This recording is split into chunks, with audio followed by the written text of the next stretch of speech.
আজ বরিশাল ও ফরিদপুরে নির্বাচনী সফরে যাচ্ছেন তারেক রহমান। দুপুরে বরিশালের বেলস পার্ক ও ফরিদপুরের রাজেন্দ্র কলেজ মাঠে জনসভায় বক্তব্য দেবেন বিএনপি চেয়ারম্যান।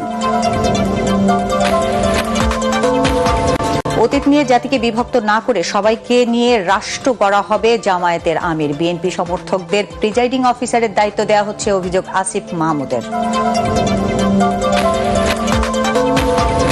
ডাক্তার শফিকুর রহমানের এক্স অ্যাকাউন্ট হ্যাকের ঘটনায় বঙ্গভবনের কর্মকর্তা আটক। শেরপুর ৩ আসনে জামায়াতের প্রার্থী নুরুজ্জামান বাদলের মৃত্যু। মহান আল্লাহর কাছে ক্ষমা, রহমত আর বরকতের প্রার্থনায় রাতভর শবে বরাতের আমল করলেন ধর্মপ্রাণ মুসল্লিরা।